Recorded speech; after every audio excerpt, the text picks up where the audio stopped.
do Keurig? It's always Starbucks, McDonald's, and my buddy always brings. He travels a ton, and he always brings me coffee back from wherever he goes. Oh, cool. But nobody ever drinks it. So I'm I love coffee, and I try to act like I'm a coffee connoisseur, but really it's just like Keurig, like Keurig, Starbucks caramel and vanilla. I'm such a connoisseur. All right, so we've obviously already been chatting. Yeah. So let's just get this going. So Lauren, I haven't seen you in a long time. I haven't seen you in a long time either. It's been a while. When's the last time I saw you? I think it was at the Empty Bowls. Was it Empty Bowls? Mm-hmm. I was in September, right? Or August? Damn, time passes by too fast. I know. Can you believe that the first month of 2020 it's gone. It went by so weirdly fast? It's insane how much I have a theory. The older you get, obviously the time passes by faster, right? And like when you're 5, it seems like a week is a year. Yeah. Yeah. My daughter's like, I want to grow up. I was like, chill out, man. Oh no. Like, you have my time. sister for the longest time, like I remember when I was like 18, 19 and she was like 15 or 16, and I would drive around and I had my license, and like she thought that was the coolest thing, and she's like, I can't wait to be 18. Well, now she's almost 20. And I was like, see, it's fun to be in your 20s, but you enter a whole new chapter. It's not like your teens. And I would tell her, enjoy your teen years because it's going to go by really fast. And yeah, there's sections of life like from 13 to 15 and then 16 to like 19 and then 20 to, actually 21, because that's when you start drinking and it opens up a whole different thing. Whole new world. So 21 to 25 and then 25 to like 29 and then 29 to whatever. Yeah. And I just stopped counting after that. Yeah. And then it just doesn't. It just doesn't matter. Like birthdays are not special after 21. Like you're like I'm coming to that. I don't like to make a big deal about my birthday. Like, oh, my birthday's coming up. You know, those people online that are like, my birthday. And I'm like, after 21, it's just not cool anymore. It doesn't matter. And it's like, I think the next big milestone for me will be like getting my own insurance plan or like being able to rent a car and stuff. But you're still really young, so I'm okay. You're okay. You'll be fine. I'll be okay. I'll survive. So okay, we jumped into this just going straight out into it. So just for a little bit of context, let people know who you are and what you do. Okay. My name is Lauren Corzine. I am a country singer-songwriter from right here in the Valley.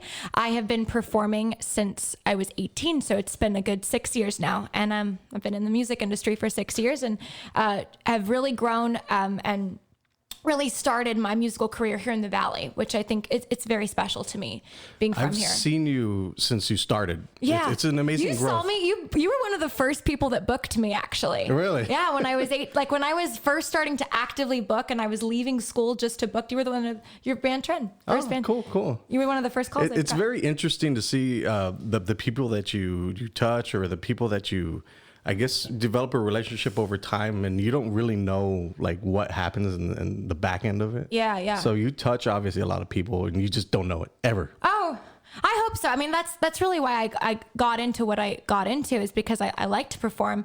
I like to tell stories. I like to sing.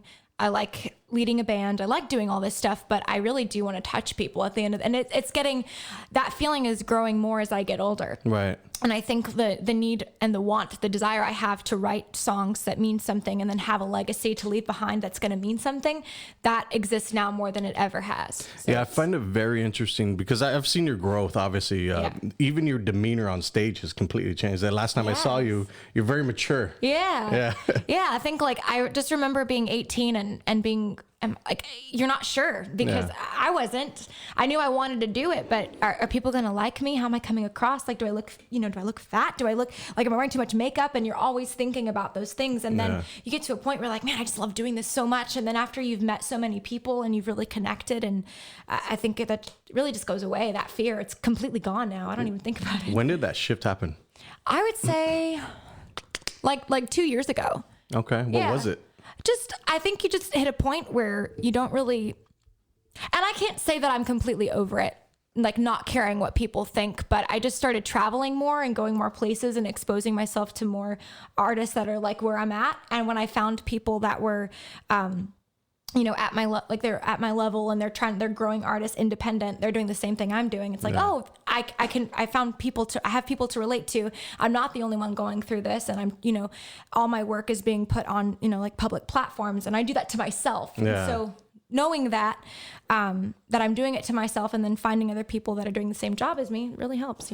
I feel like musicians, that's one of the hardest roads to travel because you're always, you're okay, social media, and then you're in front of people live.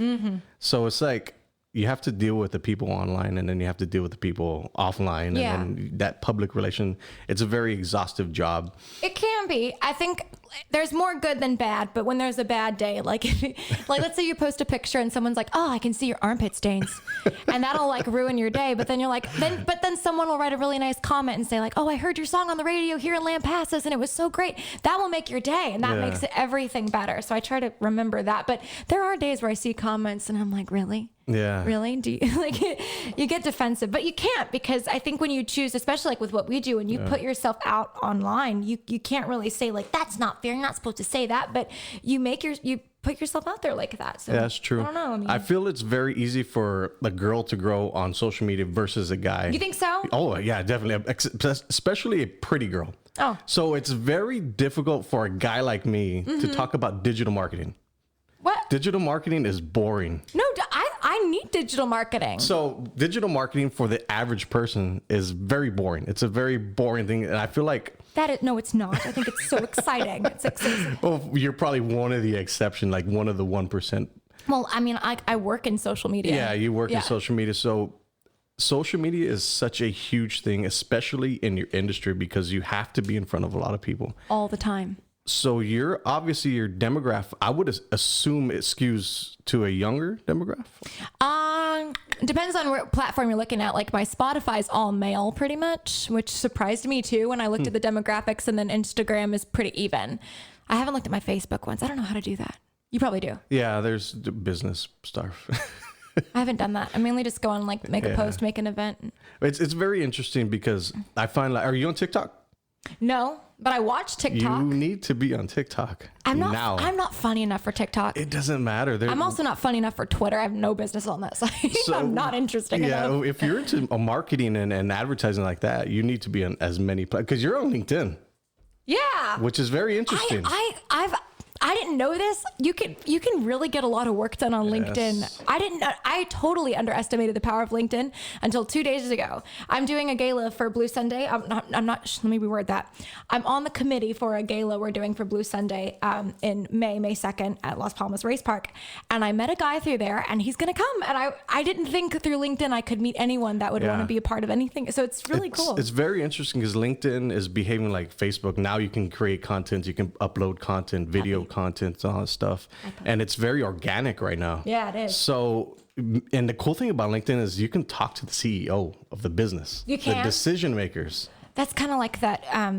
MySpace used to. I didn't have a MySpace. I wasn't allowed to. But like my friends, we would sneak around and we would go on. I didn't, but if they had a MySpace, and then you had that Tom. You're always friends with Tom, but it's not the same thing. You couldn't talk to Tom, could you? Yeah. No, I don't think so. I don't even remember because. Did you have a MySpace? I did have a MySpace. Of course you did. But, that used to be the only platform, right? Yeah, that's it. And then Just Facebook MySpace. came and interrupted that, and it became a huge thing. And now they're trying to make social media decentralized. So there's no longer Google has, I guess, power over everybody. Facebook, Mark Zuckerberg doesn't have power over everybody. Did he at one point though? He does. Like he's has kind of like God. I mean, it's interesting because in a weird way. I feel like. Do you feel like Facebook? Okay, this has always been my debate. Facebook's not cool, but it's made a lot of businesses. Yes. So it's not like it doesn't have the cool-esque that like Instagram has. I think that within the next 2 to 5 years, Facebook's going to revamp everything, make a whole new different thing. You think so? I think so, because they're investing a ton of money back into it. Obviously, they get a ton of heat about everything, privacy, all that stuff, but they're going to revamp it and bring the younger demographic back in. Yeah. I feel like that's going to happen. Well, yeah, because there used to be like but that's because I remember, this is crazy. And this happened to me last year. I thought about it. I was like, I've been online. I've had social media accounts for 10 years. Wow. That's 10 years of my life being, that's like a little under half my life. Like that's how long I've been online, since I was 13. And so I look back at that and it's crazy. And I remember when Facebook first started, there was a ton of kids my age on it because that was one of the few ones. And then Instagram came out a couple of years later, and then and like Twitter and all that stuff kind of came. Actually, Twitter came out before I got it. Twitter was been around for a long time. I started getting back into it because when I travel for conferences, that's how you meet a ton of people, is your hashtags and you're in that city. Yeah. It's pretty cool because Twitter's very Wild West, so you can get away with Yes, you can. whatever you want. Can. And Instagram, you can too. Yeah. But now Facebook has, they've really, really gone. They've cracked down a lot. Cracked down. I was looking for the word cracked down. They've cracked down a lot, and I think it's because of the privacy. A lot of people are worried about their data being stolen and all that stuff. So I put up a YouTube video the other day, and somebody commented. It was one of those. I had a video of holding up a sign saying, "Is Facebook listening to what we're talking about?" Yeah. And somebody comments is like, "Isn't Facebook owned by the Russians and all that stuff?" I was like, no, dude. It's more than that. It's more. It's a very interesting world we live in because anybody can comment. The internet has literally shrunk the world. Yes. Do you think that's a good thing or a bad thing? Some days I think it's good, and some days I think it's bad. Like when you're trying to grow a business, it's good, right? When you're like trying to get more people to listen to your music, it's great. But then for other people that aren't trying to grow a business, I don't know how they feel about it. Yeah, it's weird because I'm always putting out business stuff. So I feel like all my friends are like, gotta listen to this guy again. Aw, I'm sure they love it. If they're really your friends, they'll I think my real friends just can't stand it. Really? My other friends that I meet up every now and then are like, oh, this guy's cool. Oh. It's always like that. You either get... So let me ask you this. Do you get support from your closest friends and family? Because when I was starting the transition from my dad owns a Dairy Queen and Mercedes. So that's all I ever knew. You're what? My dad owns a Dairy Queen and Mercedes. Oh my God. Yeah. So when I was young, sorry, side note, when I was younger, one of my best friends growing up, someone I knew growing up, she's my best friend when I was growing up. One of my best friends. Anyway, her dad owned like several Dairy Queens out in Harlingen. And my dad would ask me, who's the best dad in the world? And I would say him because he owned all the Dairy Queens. Yeah, it's all the Blizzards. Dairy and Queen's stuff. where it's at though. It is. It's very interesting. So that's all you knew growing up? But that's all I knew. So Okay, from sorry. like, he would take me to work when I was 6 years old to like 30. Mm-hmm. And when I was transitioning out of that, because he's an entrepreneur, obviously, right? Okay. So I was like, well, I want to go and explore stuff. I never knew what a lunch break was other than Dairy Queen. Like I'd look outside the window. That's awesome though. That's so Texas. Yeah, right. It is. Like every small town I travel through, they always have a Dollar General and a Dairy Queen. So I would look out the window and I'd be like, I never know what it's like to have a lunch break somewhere else. Yeah. And now that I'm having lunch breaks everywhere, I'm like eating in my car going to the next meeting. So I don't know if it's a good trade-off. But that was the thing. It was like when I was in the transition of that, I didn't get any support because I was like, I was going to get the Dairy Queen one day, right? Yeah. And I was getting trained to like take over the Dairy Queen. Okay. But that's not really what I wanted. Right. So I was like, well, I'm transitioning to this. And everybody was like, well, why are you going to leave a sure thing? Yeah. So it was kind of like weird. Like, did you ever have to deal with something like that where you're like, no, I'm going to go and do this? No, I haven't. And I'm really thankful. My parents have always really supported everything I wanted to do, you know, but I would say that what led up to that and really what helped, like, it was always good, but like what really strengthened my parents and my relationship was the fact that I was homeschooled and I was constantly with them. So we couldn't escape each other. And so they had to see all parts of you. I couldn't really hide anything from them. So they knew everything about me. And I've always been very open. I'm a pretty open person, but I always, I feel my heart goes out to people that their parents and their family and their loved ones don't support them.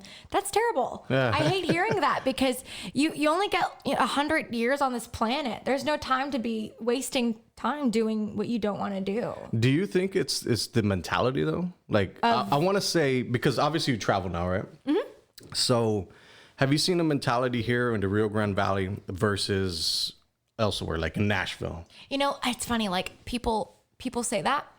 And then I travel. I would say definitely from the Valley to Nashville, there's a way different mentality. But like, that's like an entertainment town though. Yeah. So people go there just to make music, either write or perform or whatever, right? That's like an entertainment. They're artists. Just like New York City's like fashion, LA's acting, like those are entertainment towns. So the mentality is very different. But like even when I go to like little towns that are the same size as McAllen or smaller, the mentality is still the same. Like I just think people, they have a pattern that they followed for forever and just do what works. Like this is going to work if you go to college and get an education. Yeah. We already know that's going to work. And then of course I think parents, I'm not a parent, but I can assume that it comes from a good place. Right. They want you to make money. They want you to have a family. They want you to be happy. And that's just the way they've always done it. And now we have a new generation of people that can work from their iPhone or they can be entrepreneurs at home. much different than you could in the past, you know? It's So it's very so different. interesting world because like I said, the internet shrunk the world. And my goal as a entrepreneur or business owner is to extract as much money as I can from the internet. Right. Any yeah. way possible. Yeah. And it's very interesting because you said you were homeschooled. I was. Did you go to college? I did for like 2 years. Then I dropped I out. went for like 10 years. Did you really? Did you, Yes, do you have an education? I kind of do. But everything I You learned. do have an education, but like a degree. Yeah, no, I don't have a degree. Okay. But everything I learned was in experience. Like Yeah. I actually did it and went yeah. out and I went to YouTube University. Yeah. And then I got certified by Digital Marketer in Austin. YouTube University, is that really a thing? It's- No, that's a joke, right? It's a joke, yeah. Because I went there too. I just wanted to make It's sure. it very was- interesting. You can learn anything on there. A lot of my curriculum when I was in high school, I got, you know, because like my mom was super smart. One of the reasons she was so good at homeschooling, and like a lot of moms are, but my mom had a degree in early childhood development. So that really helped. Like she had a ton of curriculum, but like past middle school, like all of my biology stuff, that like algebra, the stuff that I don't use anymore, was on YouTube. So like YouTube University was real. It's very We've watched interesting. Tons of documentaries too. So it's Do you think you have to go to college to be successful? no. Why? Because I think it's the world we live in now. You know what I mean? I think you have to go if you want to be a doctor, if you want to be in the medical field, absolutely. If you want to be a teacher, absolutely. If you want to be a lawyer, absolutely. Any of the sciences, you need to go. But there is value in a communications degree. But for me, I was getting a communications degree working on it, but I wanted to play music. Right. So it was like, I'd rather spend time trying to book gigs or recording an album, recording songs, writing, traveling, working on this dream that I've always had, than go to school and spend money on something that I wasn't so sure about, you know? And some people, they really flourish with their degrees, but it really depends on the person. And then also it depends on your work ethic. Like how hard are you willing to work on your dream? Because it's not, and that's another thing. It's not always super easy to work on a passion that you have, because you're going to get frustrated. I get very frustrated with my job, and I get very frustrated booking gigs and writing music and trying to figure out how to write what I love and then release it. And it's a whole thing. And I get very frustrated, but I think a lot of people, what stops them is they think they're always going to be happy with whatever they choose. And that's just not the case, no matter what you choose, right? It's definitely not. Like, I got texted the other day by one of my old clients, and I keep relationships with everybody. That's I think good. relationships is a very good thing. Yes. I hate burning bridges because they might use me later. I might use them something. Yeah, for So sure. she texted me. I was like, how you doing? Haven't seen you in a while. I was like, I'm just going through the roller coasters of entrepreneurship. Mm-hmm. It's a very It is. It's a whole when thing. you sell social media, it's one of the hardest things that I've ever had to sell, because people don't get it. Yeah. They don't understand it. Right. And they don't value it yet. So Yeah, like people use it every day, but Yeah. they don't fully know the power they of don't it. Is that what you get mean? it. Yeah. For business purposes. Oh, yeah. It's insane. And they're willing to pay for a $10,000 commercial that airs. Have they whenever. done looked at the stats? Have you looked at it of the people that watch TV versus the people that no longer have cable? I've heard a lot of people are getting rid of cable. Yeah, I still pay for cable, and too. I've been trying to I don't. get Thank rid of it, but Yeah. I never did. But I watch it's way more interesting. YouTube than cable, Yeah, though. yeah, Yeah. It's interesting. But like YouTube ads, you can make those, spend money on that, and that might get you a lot farther. Yeah, but it's interesting because you and me are having this conversation. The people that I bring on have this conversation. Yeah. The business owners that I try to pitch this to, they're like, oh, I don't understand it. I don't get it. I don't see the value in it. Yeah. Is it just like maybe it's a generation thing? Not to bring up age. I think so. I think it is. And I think there's not enough awareness around it. For sure. Like I'll give you an example. I was at dinner with my aunt. I love her to death. She said that I brought up YouTubers, and I was like, oh, because my cousin met Shane Dawson, who's like one of the most famous YouTubers ever. And we were freaking out. I was like, oh my God, you met Shane Dawson. Like, oh my God, that's so amazing. And my aunt's like, YouTubers, that's not a job. And I was like, ooh, that's the problem. Yeah. Like, Shane Dawson's a millionaire, and he made all his money from making videos. And that's so inspiring to think that someone like Shane Dawson, who didn't come from a lot of money, now has money, now has resource through YouTube for making videos, just like, you know, we're making now. Like it's the same thing. So it's about your mindset and being open-minded and knowing that technology plays a major, and we always knew that it would. I mean, even like they knew technology, we knew it was going to be advancing as quick as it is. And so now it's time to like get with it. Like, this is the new world. This is how it works now. Yeah, that is literally how it works. It works like that. And it now. Moves so quickly, and you have to be on top of the game. So I think I don't even always got it. So I think a lot of people get confused about when I share like other agency stuff, because I had to switch my mind from, it's like, all right, am I going to be the only one that's talking about digital marketing? Because I do want to be known as the digital marketer guy here in the You Rio are a Grande digital Valley. marketer, yeah. But I'm the only one talking about it. And there's a few other people that are talking about it too. So I started sharing their stuff, and I think they got confused about why I was sharing it. But my mentality is, if I share their stuff, more people are going to see that this is going to become a thing. Yeah. So for sure. instead of it's just Josh talking about it all the time, now we have other people starting to talk about it. So they're popping up. For sure. So I think it's very interesting. And that's a very, and I'm not like rooting my own horn or whatever. It's okay. But I'm like, I think it's a very unselfish thing to be able to get to that point where you can share these other people's agencies, because there's competition, right? But I feel like, at the end of the day, it's better for everybody, because I can grow faster that way. It's a good place to be, like in your confidence, and especially if you have confidence in like your own job and what you're doing. Then I don't think people really understand that I'm a very good digital marketer. I'm just gonna toot my horn a little bit more. Absolutely. But, going back into social media, it has to be very, I'm gonna use this word, daunting to be on social media, because you are on it a ton. Yes. I just made a video this morning, and it's funny because like you always want to seem like, oh, I just made this, like I woke up, but it's not like that anymore. Like I want to be a little bit staged. Like I want to be, but I also want to be casual. Like you want to present yourself in a good way, right, but you also want to be like, it's not a big deal, but it is a big deal. Right. But you want to come across like it's not a big deal. And so I struggle with how I want to present myself, but I think the thing is just keep trying, and the goal is the people. You want to just reach the people. Yeah, I think that's offering value to all your followers. But you're on Instagram stories. Oh yeah, Instagram stories. Yeah, so talk about that, because you're always asking questions, and I feel like a lot of people are like, how do you do social media? How do you do social media? Just start. Yeah, just start. Just start. But there's Literally. all these tools that they give you at one point, like obviously the questions, the stickers, all that stuff.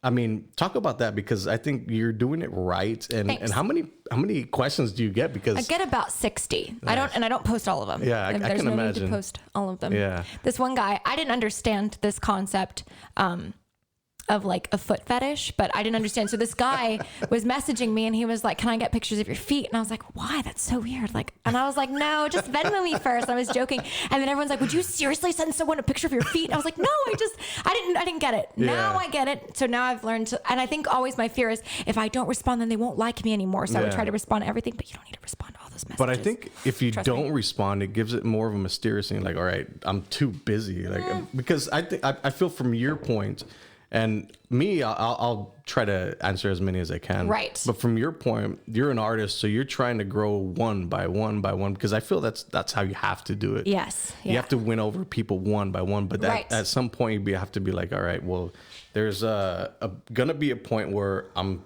too big or too busy to respond. I'm waiting. I'm not there yet. I got to a point where I can respond to most people, and I try to, because I can, because I really think I'll get to a point where I won't be able to. And then these are the people that got me where I'm at, so I kind of feel obligated, and I want to. I really do want to connect with them, because if they weren't following me and asking me questions, and I wouldn't be able to get. And it's the truth. Like, even people don't think it's a big deal, but it is. Your Instagram followers that's the reason I've gotten a lot of the opportunities I've gotten. They look at my Instagram, they're like, oh, you got like 4,500 followers. Perfect. We'll book you. Yeah. And you don't think that's going to happen. So it matters to me to build a relationship with my followers, and I want them to get to know me. I want them to feel like they're looking into my life. Yeah. And you're very personable online, because I think I saw once that somebody commented that, or actually you said you were going to be somewhere, gigging somewhere at a festival or something like that. Yeah. And you were chatting with the people in the comment. That's super important. Oh yeah, for sure. So you're already, you figured it out to, like, you have to do these things as an artist. Yeah. I see. So I wish I can't, but I see a lot of artists that they're very lazy with their social media, and it really irritates me. It really irritates me when I see like an artist and they post something and there's fans or their followers writing underneath and they don't respond. I'm like, are you kidding me? It costs you nothing. It's not going to take long. And here's the thing. Nobody's that busy where they can't respond to a comment. Yeah. You're not that busy. So I get it. Like an artist like maybe Taylor Swift obviously can't go to her phone. An artist, there's lots of artists that are really busy. But when you're at my level and you're like indie and you're just getting your feet wet, you're just starting out, and I have a lot of peers like this, and a lot of people I know, it's like, you can respond to people. You're not Mick Jagger yet. So don't act like you're so busy that you can't. I think a lot of people want to be there. They want to be at that point where I'm so busy and so popular that I can't even respond to the peons, the peasants. It's not a good place to be mentally, because people will eventually get sick of that. And people see through it. They will. You have a very mature thought process, because you've been doing this for a long time. Right? 10 years. 10 years. But you understand that you're not there yet. Yeah. So you're in it for the long game. Oh yeah. And that was a really big part of my growth, is making that decision. Like, when I was younger, it was always like, I want to be famous. I want to be on the cover of Rolling Stone and win all the Grammys and the CMAs and the Oscars. And I just want to go in and be famous. And then when I started working, like in my late teens and my early 20s, I really fell in love with the job. And I was like, I can do this the rest of my life. And so once you make that decision, I want to be a musician the rest of my life. And I just want to do this work. And no matter what happens, I'm not quitting. That was a really big part of my growth, because then I become more comfortable with myself. So what is the one thing that you see local bands doing wrong when it comes to social media? Not responding to people, and then not taking it seriously, or not posting enough. Yeah. And I think you have to get out of that mindset of, man, I'm always staring at my phone. I seem like social media obsessed, like I'm obsessed with attention. But that's how you grow. That's how you grow. So you have to post at least once a day. Let people know that you have to prove that you're doing stuff. That's just the new age we live in. So if I'm recording, we're taking pictures. If I'm at a show, my job is to get 5 pictures of little things, come up with a skit, or make it fun for people to come back to your content, because this is how you grow. Record companies, like all these, if bands want to get signed by record companies or a booking agent or management or whoever, they're looking at your social media, because everybody uses social media every day. And the average person checks their phone like 16 times a day. Yeah, it's insane. So to think that it's not important and treat it like it's minuscule and it's just like not big work for you, you're wrong. Yeah, no, I completely agree. Going back to what we were talking about is, I think what happens a lot is obviously you're a single artist, right? Yes. So it's different when you have like 4 or 5 guys or females and guys in the band. I can't imagine. I'll go back to this about sexism. I'll talk about this. Okay. Now we're going to talk about sexism. So going back to what we were talking about, I think what happens locally is a lot of bands are like, well, there's one guy that's the leader of the band, right? Yeah. And the other guys are part of the band. So like the leader of the band is like, why am I going to be posting all the time when these other dudes are here and they can do this stuff too? I can't imagine. I think that's what it is. Is there? I've never been in that situation before. You're lucky. But I've never really talked to people about, and I should.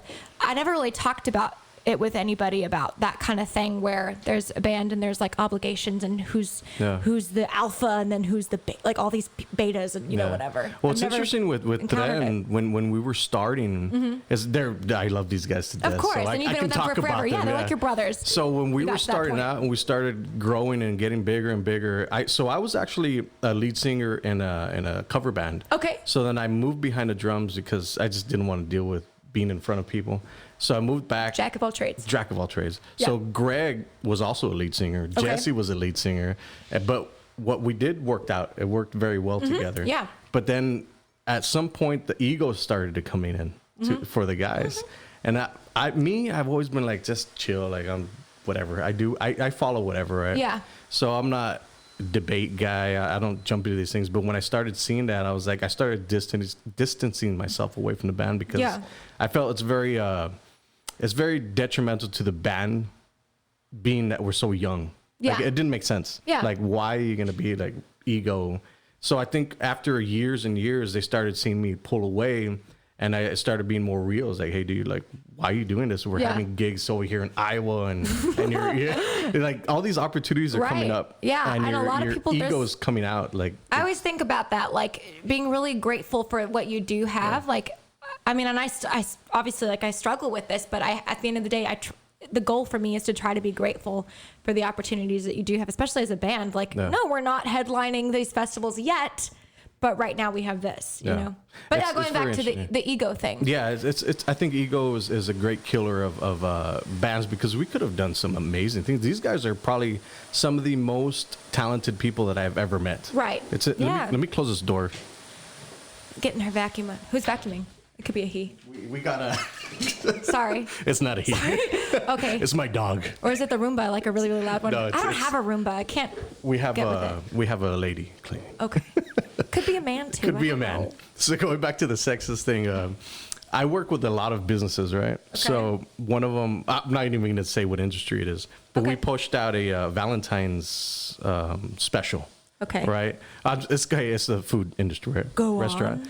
And well, let me know if this offends you. It doesn't offend me. No. Offend me. What we said in the thing. Okay. So one of them is the male gets I think an 18-ounce steak. Okay. The female, we worded it. Well, a 14-ounce steak. A 4-ounce steak. 8-ounce steak. So one of the girls was on there is like, "What's not fair? I don't understand. Like I'm a vet, and I don't find this fair." I get it. Like I get the world. Don't go to the restaurant. I get the world of social media. Yeah. It's very you open yourself up. Open. Yeah.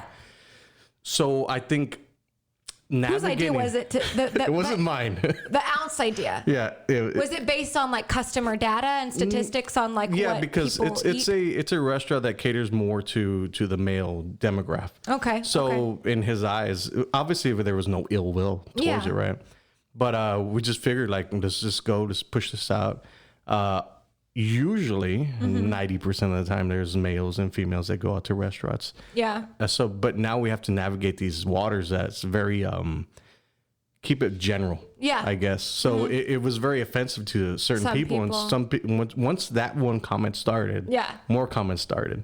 So do you feel that we live in a world that people are too feelings or let me navigate this correctly, because I'm trying to think how to word my belief on it, but go ahead. Because it's very interesting, because I grew up in a world where it's very male, female, period. Right? Yeah. And then when I started traveling, I started knowing other people. Right. I started having gay friends, lesbian friends. Yeah.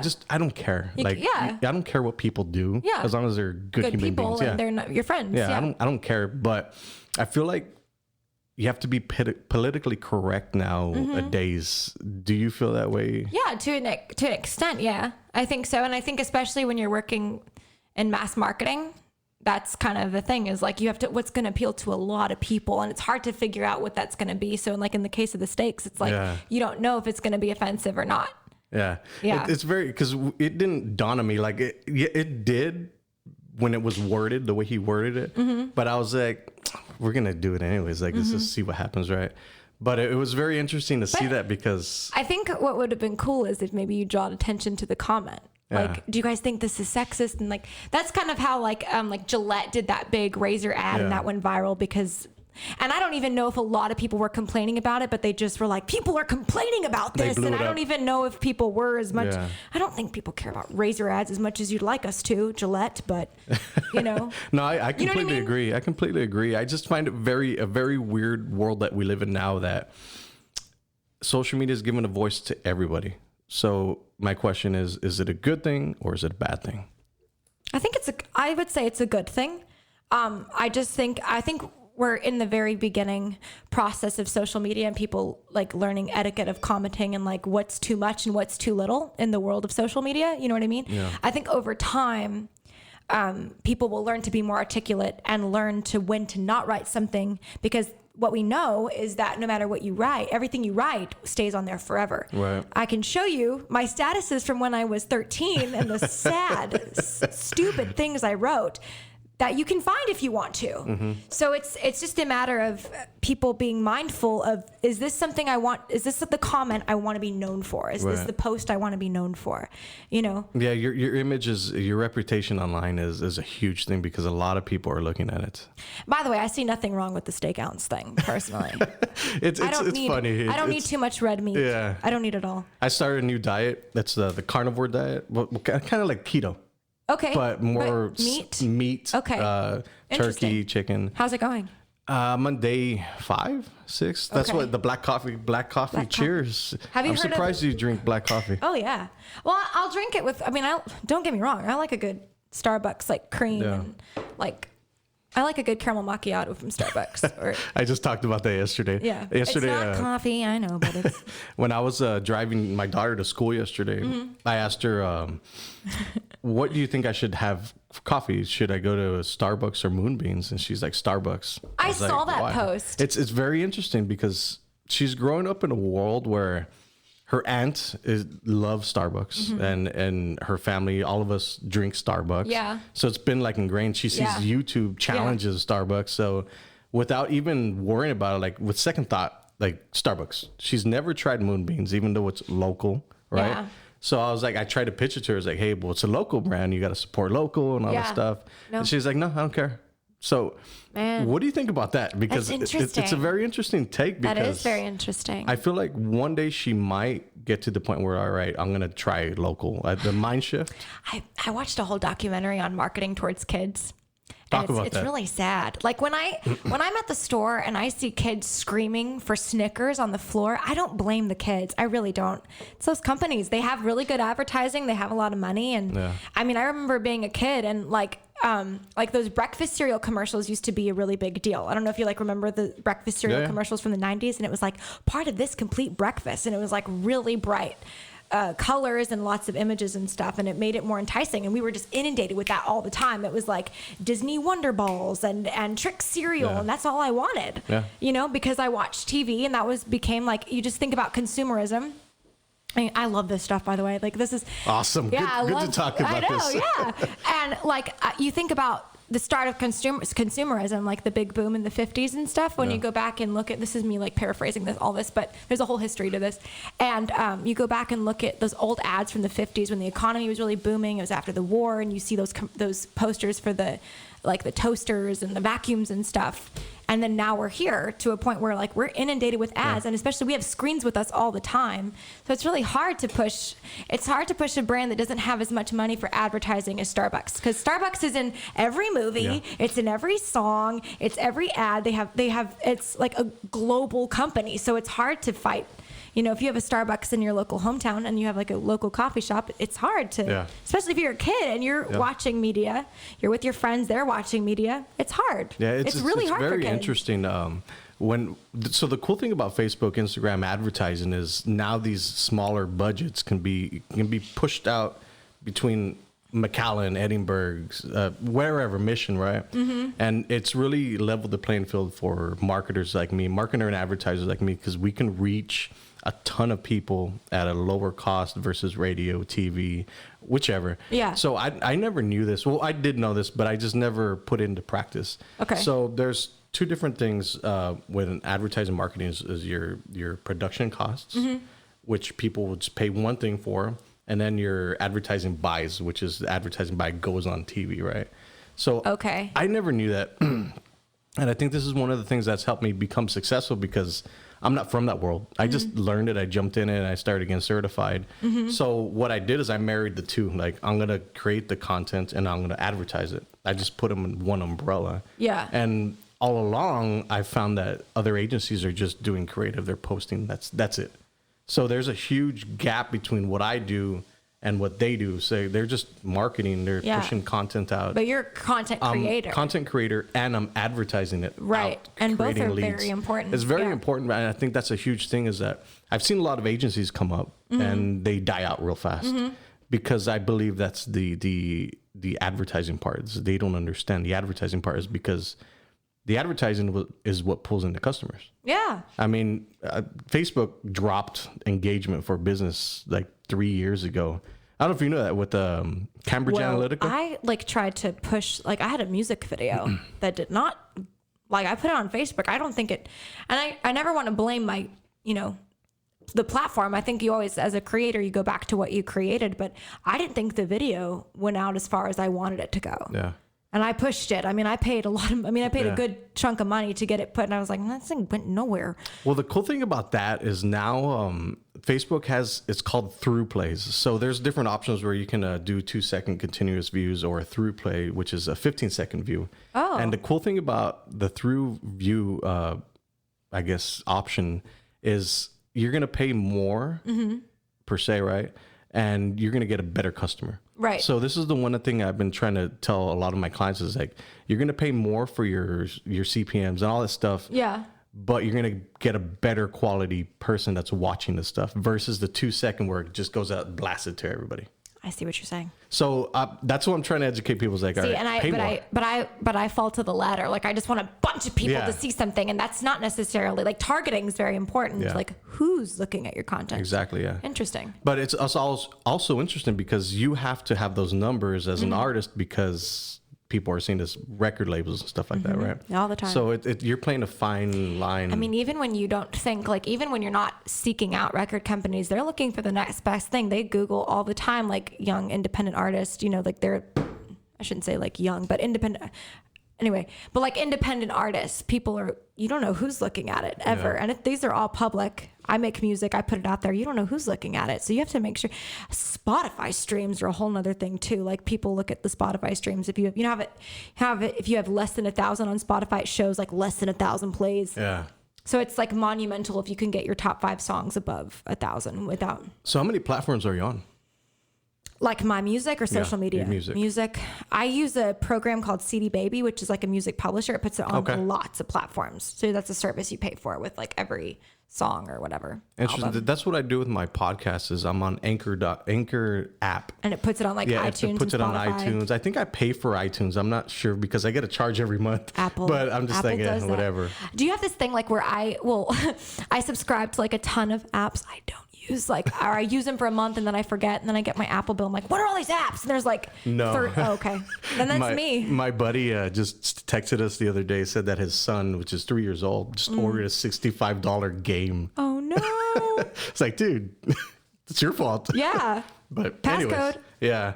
But it's very interesting because the Spotify, like I'm on Spotify, my podcasts are on Spotify, iTunes. They're like 4 different other apps. Yeah. So it's very important for a creator to be able to be on as many platforms as possible. Facebook, LinkedIn, everything, right? Yeah. It's hard to, I would say it's difficult to update them all. Yeah. Because Well, the cool thing about Anchor app is it just pushes them everywhere. But Really? with the social media, it's a little bit different. Yeah, it is. I know there's programs that'll do it, but I like to be in charge of my social media. Me too. I'm not there yet that I can hire on a staff. Well, I can, but I like to see my stuff. I like control. Yeah. Yeah. And I've hired a few people, and this is one of the conversations I had with one of my clients is like, why don't you hire more people? And I was like, I don't like I guess, I don't know. This is my question to you. Yeah. Millennials, are they lazy or are they, let me pick the right word. Different. Different. Are they lazy or do they fall into the lazy category or are some driven? I don't know. Like, I think it's Because you live that world. Yeah. I'm actually a baby millennial, so I was born in 1996. You're right I'm like right there. What's the one right after it? Like if you were born Gen Zer. A Gen Zer, so my sister's a Gen Zer. Yeah. I almost made the cut for that one, but not quite. So I communicate with many millennials, and I don't think they're lazy. Yeah. I mean, I just think it's, again, like I think it's just a different world we live in. We work different. Right. You know, like 90% of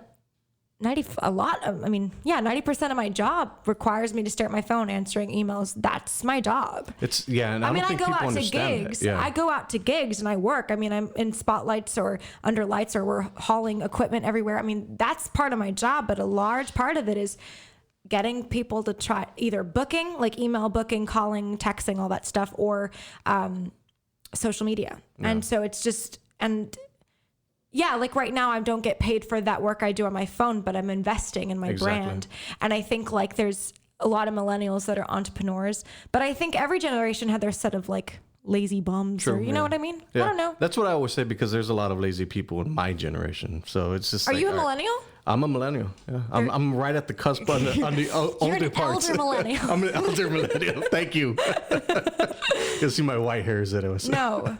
But I thought you did that on purpose. No, definitely not. It's family work, all that stuff just feeds it. It's okay. But I think it's very important that people understand that social media is work. Yeah. Like they don't get it. It's stressful. And I know that it sounds so millennial to complain about it. It is stressful. You're entitled. But you don't want to be forgotten. And then the algorithms change all the time and you want people to know about your business. And it's, I mean, I was actually having a conversation about this with my dad, and I was like, millennials do focus on feelings a lot. And like, I don't know if you've noticed this, but millennials use the word therapy so much. Like more people are going to therapy than they ever have before in counseling and stuff. And I told my dad, I don't see that as a bad thing. I don't think that makes us less tough. Although we're viewed as that, we're just more like open and communicative. We communicate more. Yeah. So that's what I think there's a difference. And so people see that, like older generations might be like, lame, no, I think you're right. You're right on track because mental health is a huge thing. Yeah, everyone's talking about it. Everyone's always talking about it. And I feel like if you're able to go to therapy, like that says a lot about you. Like you want to take care of yourself. You understand that something's not right or something. What do you think it is that more people are willing to do these type of things now? I don't know. Like I think about like the generation gap between my dad and my and me, and the way, my dad was brought up was like, don't cry. Like if you're going through a hard time, like don't show it. Like you like be a man and don't express any of that. Just get through it. Life's tough. That's how it is. And then I would tell my dad like, hey, like it's okay to be expressive. It's okay. Not always in a business setting. Like you don't want to lose your crap like when you're in a business setting all the time, but it's okay to cry, and it's okay to like look back through your childhood and go through moments that were either traumatizing or helpful. I think that's a good thing. Yeah. And especially like if I want to have kids, I want to look at my past and see how I'm going to raise them. That's like the way your dad raised you, probably you're going to raise them either different or like you take highlights, Yeah, it's very interesting that generational gap because I'm a completely different way with my son than my dad was with me. Right. It's just, I guess you see the things that happen in life and you're like, oh, I'm not going to do that or something, whatever. Yeah. But it's a very interesting world we live in. I was going to ask you something I completely forgot. It's okay. We'll get back to it. Was it something about mental health or like? Yeah, well, it wasn't about mental health. But anyways, have you ever tried float therapy? No, what is that? So Joe Rogan actually talks about this quite a bit. Okay. So it's a tub, or it can be like a unit that has it turns off your senses, right? Or something like that? Yeah, sensory deprivation. Yes. So you know what I'm talking about. That. Yeah. I haven't heard it called flow therapy, but I'm sure he's used it. It's he does the carnivore diet too. Yeah, that's where I got it from. Like when I went to go see Gary Vaynerchuk you saw him? I saw him. Did you meet him? Yeah, I met him. You in did? El Paso. Did you post about it? It was on my Instagram stories. So I'll tell you the story. It's kind of disappointing. Oh, it was disappointing? Yes. So I was going up to El Paso last week, right? I left on Tuesday. I drove up and it was snowed, right? So I stayed in San Antonio. Wednesday, I drove up. And have you ever driven up to El Paso? No. It sucks. It's horrible. Well, I've driven through New Mexico to go to Breckenridge to ski. Okay. I like it. That might have been. But I hit Lubbock. I went like further north, and El Paso was like more that way. I've never driven that direction. I drove that route, and it sucked because snow was everywhere. It was raining. Don't you love snow? Not to drive in it. Okay. It was because you're from the valley. I had a rental car. No, even then, I had a rental car. It was a small little rental car and 18-wheeler. So it went at one point into one lane. Yeah. Snow everywhere. Like everywhere. It was ridiculous. And 18-wheelers just like hauling ass, boom, boom, boom, throwing up all the snow on my car. Oh, no. I thought I was gonna die like 8 times. I shit you not. It was bad. Probably one of the scariest things because when we were driving up to Austin with the family, it was raining and our car spun into the medium. Ever since then, I had PTSD about driving in certain situations. No, so I was like, oh. Every time I see like a wreck on 281 where like a car flipped over, I'm like, that's gonna be me one day. It's insane. It freaks you out. It does. And I didn't think I'd have like that much fear in driving. Yeah. But 18 wheels just like hauling ass. And I was like, you know what? No. I'm driving up to see Gary Vee. I've been wanting to see forever. Should I just pull off and just don't worry about it? Stay at the town until it stops. Yeah. You're not supposed to do that. Yeah. I've heard you're not supposed to do that. It would have been bad. So I just kept going. Yeah. So when I got to El Paso, it was still cold, right? So the whole Gary Vaynerchuk thing is, have you been following his content for a long time? For about 2 years since I got really deeper into digital marketing. I've been following for about 5 years, right? He's very intense. Yeah. But his messages are very intense online. So he's no nonsense for the most part. There was a point in my life where I needed motivation to like be able to get off. I don't need no motivation anymore because I already have it in me, right? Yeah. So I built that. Been taking it in for a long time. Yeah, for a long time. So, and he's very motivational with the way he talks. But there's his YouTube channel is broken up into certain things. So there's like 4Ds where he's having conversations and meetings with like Fortune 500 companies. Okay. Or you're in the meeting and you're hearing this tactics. Okay. So I'm in it for the tactics, like the tactical stuff. Yeah. But he's moved his message more towards the motivational type because he's seen. That's what he's known for. Yeah, like you see the sound bits online. Yeah, well, actually, he was known for all the tactical marketing stuff. But now he's shifted that. And when I saw him, like he says it himself, it's like you're gonna see the same thing that I talk about on YouTube all the time. So he opens up the questions and answers for people. Like that's where the one-on-one really happens. Okay. So what happened was I drove 11 hours and 45 minutes and I got in the snow, almost died. Scared as heck. Yes. And the place where it was called the Don Haskins Center. Okay. So it's like an arena, small arena than we have here. Okay. And they have floor seats. And they have the outside seats. Okay. I bought the outside seats. So I was like, I'm scrappy when it comes to certain things. You don't want to be like front row, like, I'm your number one fan. Yeah. So when I tried to go ask my question, they're like, you can't ask your question. I was like, what? Why? It's only for the people down here. I was like, you kidding me? I just drove like 11 hours. And that's kind of lame. Like, and the girl that was like, didn't let me in, she had that long face, like, oh, I don't want to be here and all this stuff. It was just very ironic because he's giving such a motivational speech and she don't care. Like, she didn't care. Yeah. So I was like, damn it, man. You have to be open to want to change to like accept those messages though, right? Yeah, no, definitely. Cause I even saw a lot of people were just like, whatever. But I'm not like that. Yeah. If you're like open and receptive, you're like constantly feeding off people's excitement. Yeah. So. It's very interesting to see him live because he had just flown in and he did his talk and he looked tired. Yeah. Like, obviously.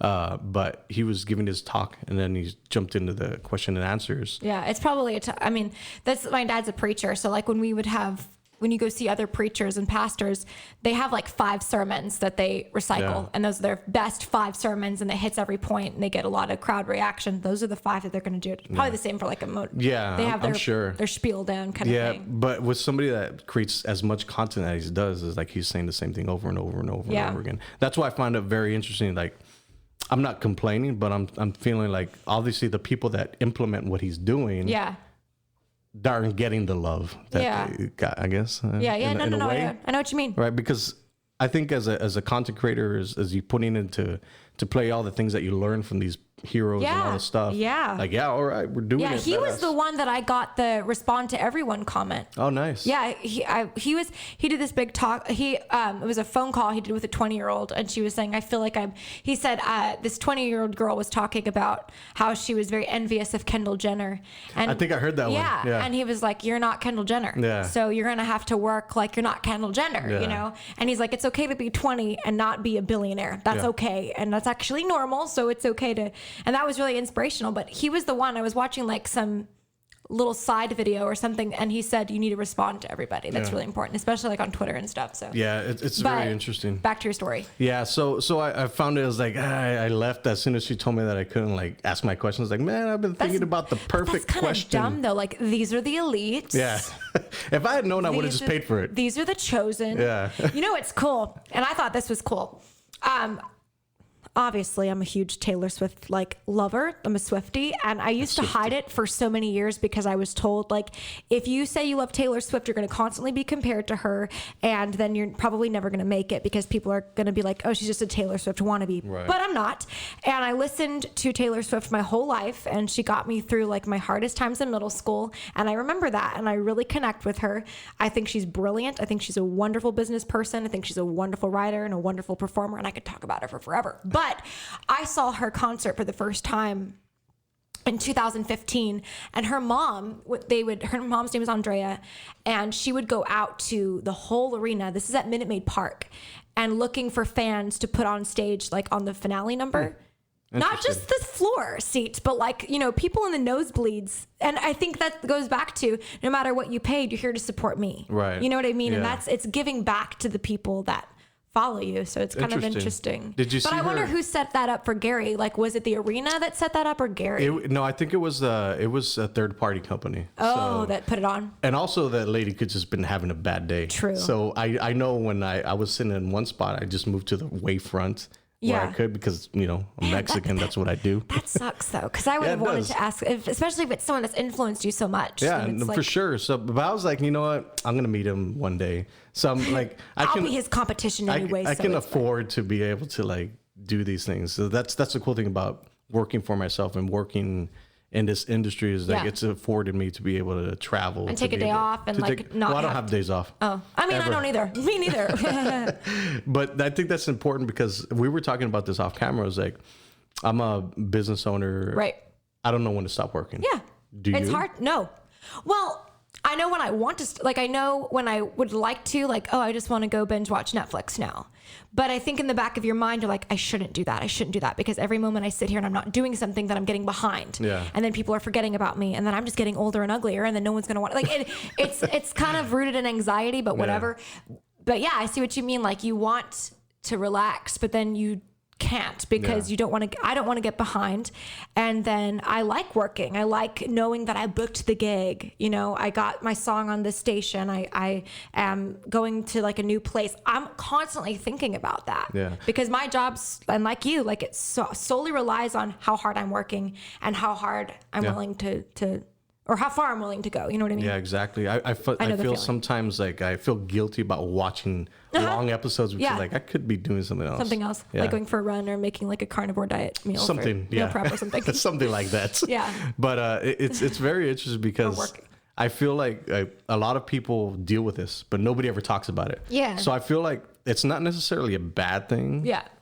And it's not a good thing. I think people specifically, they feel guilty about complaining about their job doing digital work. Yeah. Because they don't want to be, like I know some people like, all you do is like stare at your phone. Like, what could you be tired of? Like, you're not doing a 9 to 5. Just because someone's not on their feet all day, and they're not doing like the typical thing. There's mentally exhausting jobs. If you're constantly like going into your workday, like fighting, getting ready for the next thing. And like for me, I send emails to venues, promoters, managers, and I get told no a lot. And that's mentally exhausting. Yeah. And it's part of the game, but it's a lot of work. And so it's like, it's not like going to, like just because I don't have a 9 to 5, that doesn't mean I have a stressful job but I'm addicted to it at the same time. You know what I mean? Do you feel like you could have a 9 to 5 job? It depends on what I'm doing. Okay, I will say that I'm pretty good at sales. One time I sold a candle wax warmer to a lady at Walmart and I was like, it's so good. Like the smells are just going to like permeate all over your house and it lasts so long. It's great. And she was just going to get a plug-in, but I upsold to a wax melter. So I don't know. And I think I could be like good in retail. I like communication. I loved my communications teacher that I met at UTPA. Now UTRGV, but at the time it was UTPA. Mm-hmm. And I like talking about communication. I think it's really important in your personal and business life. So I like those things. But I still don't think I could do I don't think I could be an employee to someone. I'm not sure. I've never been put in that position. I've always worked for myself. I mean, I did small jobs in high school, but it wasn't the same because it was still creative. Like my first job was cleaning at a music school. So it's the same. So you're around that. I'm still around it. And I've always, so I don't know. I've never really tried. I've worked for some people and it's okay. But again, back to the communication, I've always just been like into that. So what do you think is the number one skill that somebody has to have now in this internet world? I just think you have to be really persistent and not give up. Because there's going to be so many and there's a lot of days for me where I want to stop, like I want to quit doing what I'm doing because it's hard hearing no and it's hard not knowing. There's a lot of jobs where there's job security and like I'm going to retire and get this much or I'm contracted for this long. When you do creative work like us, there's no guarantee for anything. Yeah. Like well, even with that, like there's not security with that because I remember hearing stories about somebody that worked for a company for 30 years and they just got laid off the next day. That sucks so bad. It's crazy. It really sucks to hear like that. The whole iHeartRadio thing, like where it just took a bunch of DJs off. Like they don't have a job anymore. Yeah, that sucks. It's insane. Yeah. So diving back into the skill set. Yeah. Okay, persistence is obviously one of the skill sets. Creativeness. How do you stay creative? You have to constantly be inspired. You just try to look for inspiration everywhere. And that's kind of weird too. Like if you wait, for me, this is what I've learned specifically with writing songs. If you wait for a moment to feel inspired, you're not going to write a lot of songs. You know what I mean? Yeah. So creating inspiration is important. Interesting. How do you create inspiration? You go back to the things that inspired you to start. Like for me, it was like a Taylor Swift music video, right? Or like the first time I heard Emmylou Harris' Born to Run, or the first time I heard ABBA, right? The first time I heard like Nitty Gritty Dirt Band, the first time I saw Dolly Parton. Like when I was a 13-year-old, that's what I try to go back to is like, what did that girl want to say? And what made her, that 13-year-old girl, that 13-year-old Lauren, what made her learn to play guitar and write songs and do gigs? Interesting. It was those things. So to keep myself doing that, and I think about my audience too, and I think about how I don't want to disappoint them. Yeah. I don't want to stop, and I want to make better art. I want to make better music. I want to make better content. I want to be a better person for them. Yeah. Because they're the reason I do what I do. So I think really, and I know that sounds super cheesy, but it's really the truth. Yeah. Like at the end of the day, I go back to 13-year-old Lauren was reading Tiger Beat magazines, like wanting to be on stage with like Hannah Montana and the Jonas Brothers. And then I had my favorite records and stuff. Yeah. You know what I mean? So I try to go back to that. I don't think people understand it's okay to have dreams and to be able to fall and and it's okay to be unrealistic too. Because it does happen. Yeah, it does happen. And like the higher you set your goal, I mean, yeah, it's so weird that people, I hate being pessimist. I'm like, you don't know how far you can go until you push yourself, you know? What do you think it is though?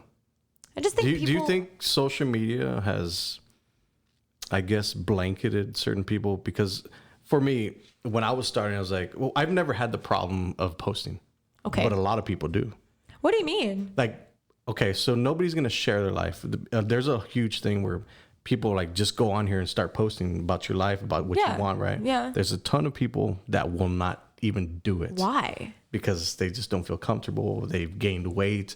So I had this cool commercial that I had a drone, right, flying. Yeah. And I was super honest on social media because I believe you have to you have to give value and you have to be people. Like that. You share your real life. Yeah, your real life, and if that's what 50 sells. Pounds, so be it. I had a drone coming flying down.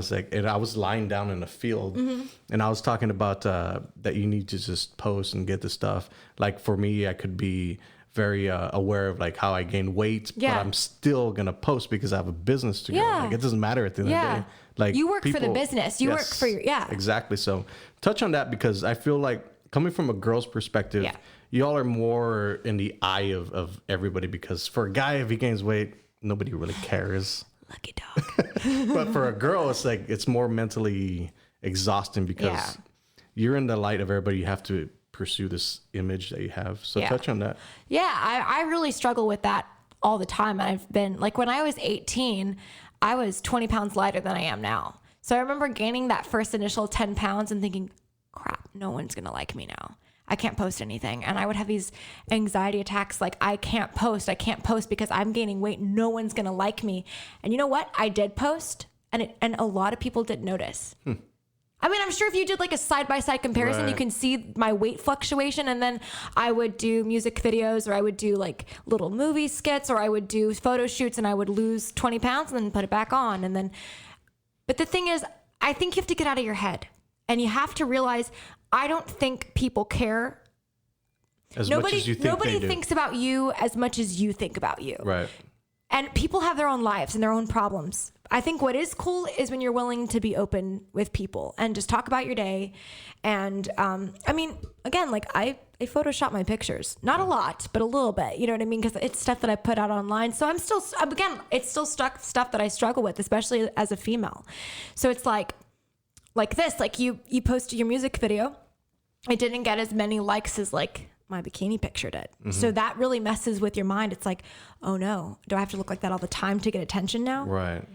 Do you know what I mean? Yeah. So, but I get it. but so looking perfect all the time. No, you don't need to, but there's definitely pressure to, like, you just want to look like you have the perfect life all the time. And, oh, my kids behave and I eat vegan and I go for a run every morning. And I think people really want to like, no one's posting their bad days on social media. Right. Some people do, but you want to post the highlights, you know, because that's what you want to be known for. That's what social media is. Yeah. Your best life. But like, I guess my point in saying that is, even though I still struggle with it, I'm a lot better now than I was before, where I wouldn't even post anything. I didn't want to do anything. I canceled one gig because I felt fat. Interesting. And my dad was so mad at me, and he's like, "That is the last time you're doing this," because like the outfit didn't fit me right. And I can't even remember what gig it was.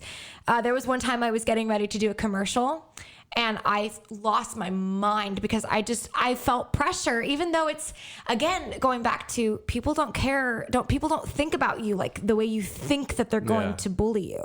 And even if someone says anything, what are they making? Yeah. Are you putting yourself out there? Like, what content are you making? What are you trying? What are you creating? Yeah, exactly. So I know I still struggle with it. I'm a lot better than I was before.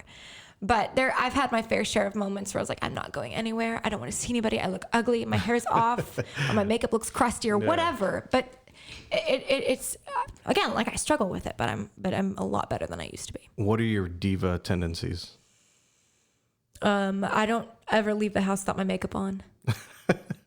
The one time I went to Walmart without my makeup on, someone's like, "You're the girl that plays at University Draft House." And I was like, "Oh, I'm not wearing makeup." But that's one. I think it's funny. Someone told me that when they first met me, they thought I was a diva just because my parents, they go to gigs with me. So like, my mom sells my merch and my dad runs my sound. So it looks like I have a team. Right. But again, like, I'm in my car and I'm on my phone and I'm doing other things. I'm not being unproductive, but I think people see like the team that I have built and the way we operate. And I think that I don't do anything and I'm spoiled. But the truth is that I am putting in the work, you know? But like, as far as like diva tendencies, I would say like, I have to like wear makeup at every show and every photo shoot and everything. And I like to do like, and now like my friend Jackie, who I love so much, she's been helping me like style a lot of stuff. So I'm fixing to actually text her soon for some stuff. So that's like a really diva thing, is I like to do bigger, bolder outfits and then have a photographer come and take pictures, because it's an image I want to create. Right. And I want to wear cooler outfits and I really like to experiment with fashion. I think it's a really big part of your whole aesthetic and your artistry. So that's something I'm investing agree, because if you're willing to be able to do these things, nobody else is doing it. That's the cool part about it, because you figure out these things when you go along the line. Yeah. And even and there's plans that I've had, like I'm like I would create a marketing plan and it wouldn't go the way I thought, and then something would happen on accident. And then it's like, oh, we'll roll with that. Yeah. Like the first time I straightened my hair, people were like, we like that. And I was like, I like it too. Thank God. It's easier on my hair too. And so then you start incorporating that in your shows. And then there's been songs like this is funny. There was a song I told my dad's like band manager. He's also like music director. So he like sits in at all my band practices and he tells me like what we're not going to do and what we're going to do. And I picked the song and I was like, Dad, we need to do Kiss Me by Sixpence None the Richer. Everyone knows that song. He's like, no one's going to know that song. People did know that song. So it's stuff that like you think it's not going to go well. And then sometimes it does. Sometimes the things that you do plan to go well don't hit, you know? Do you and your dad fight a lot? Yeah. Yeah? Oh, yeah. So talk about that. Me and my dad are a lot alike. We're both kind of like whimsical and forgetful, but we're both very social, and we both, we don't like to lose. Yeah. That's like the one thing. We do not like to lose. We do not like to be last. We like to be ahead of the game. And like, I'm naturally very competitive, which is like really horrible. I hate losing. I'm like that too. Yeah. Yeah. And some people think it's aggressive. They might view it as aggressive, but I just want to win and I want to do well, you know? Yeah. But me and my dad are also procrastinators at the same time, but we still want to win. So that's complicated. But anyway, yeah, we'll be in the car on our way. Like my sister, she works, she's a cheerleading coach. So she doesn't always get to go with us on our trips to like our gigs. So if we have like a weekend where it's like Thursday, Friday, Saturday, and Sunday, she can't always go with us. So it's just the three of us, and me and my dad sit in the front seat because my mom doesn't like to sit in the front seat. So she'll sit in the back, and me and my dad are yelling at each other like, "No, we're not doing that song. No, you didn't get the check. I don't want to get the check. You get the check. That's not my job." And we're always. What does your mom say? She'll get on it too. Like we argue all the time. Like. We're really close, and again, I was homeschooled, so I know people get surprised at how we talk to each other. They're like, "You talk to your parents like that?" I'm like, "Yeah, because they talk to me like that." Yeah. But we're really close, and I love them so much. I'd do anything for them, and my hope is one day I'll have enough money to pay them back. That's awesome, because they've invested so much time and money in me. So I just really I see it from the outside perspective because I've seen you grow as an artist. You've seen my dad come to me I've seen that for years. Yeah. He's a cool guy. He's okay. It's very he's okay. He's good. He's really good. But relationships. Yeah. Relationships with business owners, with people that you meet. I'm talking about more of not the fans that you talk to, right? Okay. The relationships, the business relationships that you have. Is that me? Sorry. It might be. Sorry, that's going to annoy me. Who's this? It's my dad, actually. So the business relationships that you have. Yeah. I find it very interesting going back to it because we touched on this, keeping those relationships in line. Yeah. Touching that because I feel it's super important because you might not use them now, but you're going to use them down the line. Yeah. You mean like business contacts? Yeah. Okay. So like for me, it would be venue owners, festival promoters, DJs, radio DJs, people that I guess like the politically incorrect term would be like gatekeepers for me. It's really important to nurture those relationships because they're going to help you. You want people to keep you in mind for a show or any project they're doing. So that's really important. So staying on their radar is important. And I don't think it's tacky to talk about because it's a really big part of what I do. So like texting with them and being interactive with people and not being forgotten, I think is really important. So it's weird because you don't want to sound like, just like reaching out because you want an opportunity. You know what I mean? You don't want to seem like you're being sneaky and conniving and like you're just talking to them to get something. Yeah. But it's important to stay in contact with people that have given you really big opportunities. Like like Nano, who I don't know, you know Nano. Yeah. He gave me the opportunity to open from Midland. That's awesome. That's amazing. And then a couple months later, he gave me the opportunity to open for Billy Currington. That's awesome. So I'm very thankful for that. And I want to work for him again. He's great to work for. And it's stuff like that. Or like Roman at Las Palmas Race Park. We're holding our gala there for the second year. Yeah. And that's really exciting. And and then also like knowing that sometimes people, you have to kind of define the relationship. They're not friends. They're like business friends. I think there's two different things. Yeah, there are. Yeah. And you can't always trust everybody either. I mean, there's people that I've trusted like within the past couple months that I no longer. And I think that's my problem is I like being very personal and asking people questions and I want to be people's friend. Right. But you learn in business that really doesn't help. It will destroy everything. If you want to be everyone's friend all the time, sucks. Yeah, it's true. It's very true. The thing is you have to learn how to like nurture a relationship without getting too close. Yeah. Which is really weird, but it's weird because I do that too. It's like I walk that fine line between my clients and the relationship part because I'm very personable too. Yeah. Like when I go into meetings, meeting new clients, I used to be like buttoned up and all that stuff, but now I'm so confident in what I sell. Yeah. I don't have to like put on a suit anymore. It's like I'm giving you data analytics. This is how I talk. This is how I speak. This is what I do. And it's very interesting to see the mood change in the conversation when I'm talking to these doctors and lawyers because they're expecting the dude like, oh, I'm going to pitch you all this stuff. Yeah. I come in and it's like, this is what I've done. This is what I do. This is how I am as a person. Relatable. I'm not going to bullshit you. Like one of the conversations I had the other day with a dentist, I told him, was like, Facebook and Instagram advertising is working right now. I don't know how long it's going to work. And I might be kicking myself in the ass for saying that. But he's like, no, I admire your honesty because it's true. Yeah. Like, and the algorithms change all the time, every day. So I find it very interesting for me where I'm navigating life and business is to be able just to stay myself, be who I am, because the way I talk here is the way I talk to people. That's good. Everywhere. Yeah. All the time. Because I feel super important. All the time, which is cool because I feel comfortable. I don't feel like I have to put on if I can go into an environment and I can like sit back and drink coffee and talk to you, that's great. Yeah. I like it. It's a different, and that's what I love about podcasts because if you're developing a relationship online, like we've had a relationship online where we see each other's stuff, right? Yeah. So it's building up like we already know each other in the online world, right? For a long, like we don't, a long time, like 6 years. Yeah. So it's very interesting how the relationships are developing over time because we're watching each other's stuff, we're seeing each other's stuff, we talk sometimes. Yeah. But it's very interesting because now it's a very natural conversation. Yeah. It's very interesting. To carry that into a business setting too is important. Yeah. Let me ask you this. Do you think there's a difference between the way like women are perceived in business and men? Yes, 100%. Okay, so this is new for me because for a long time I told myself like sexism doesn't exist, like, and it doesn't. But I think it kind of. I'm learning in business, it kind of does. It does, yeah. Like 100%. I kind of don't feel like I can. I'm always like, should I say this?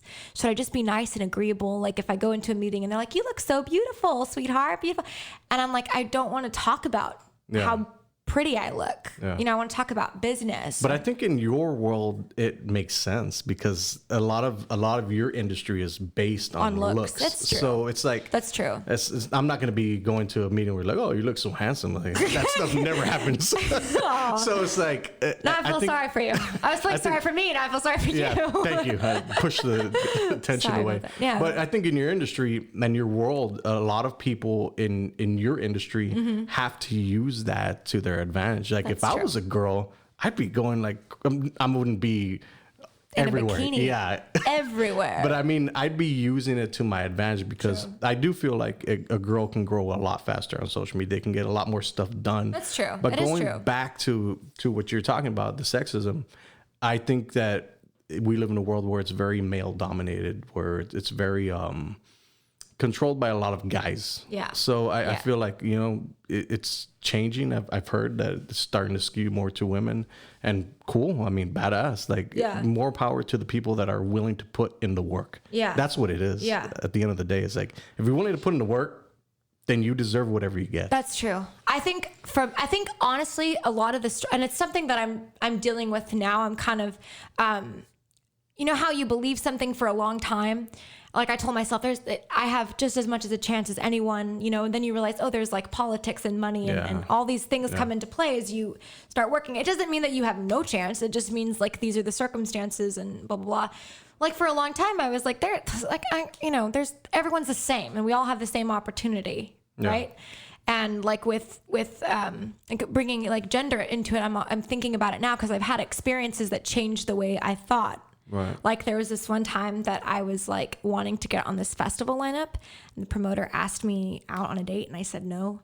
I didn't get on the festival lineup. Interesting. So it's like, but I can't be mad, you know. But you want to be, but then I don't know how to feel about it sometimes because I'm like, is that just the way it is? And I don't know what to do with it. And then, but that's not every promoter, so I can't like label everyone like that either. So it's something that I'm like, you have to navigate that. Yeah. And then I hate writing people off. I hate thinking like all men are like this. Yeah. You know, but there is issues still. Yeah.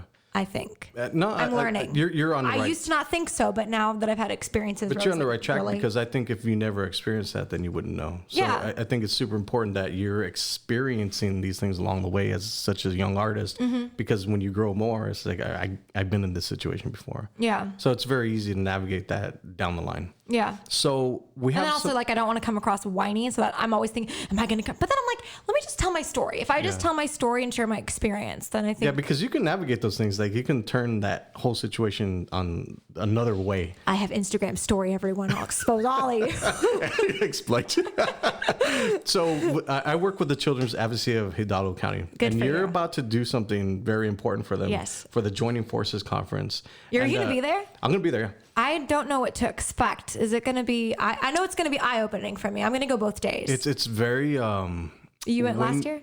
I wasn't there last year. Okay. I believe I was there the year before, but it's catered to law enforcement and all these people, right? That are CPS too. Yeah. Okay. So with the stories that they tell is very. It's very hard to listen to. It's very interesting. And especially when you have kids like you. It's very interesting to hear about these things that are happening here. It's hard to think that kids are treated that badly. So when it makes me sick. So I was telling them that I was going to have you on a podcast. They're like, all right, we love Lauren. Are you serious? Yeah, they love you over there at the CAC. Oh. So it's very interesting. But like, I've been trying to push the CAC to have a podcast about mental health, about child abuse and all that stuff. Yeah. Right?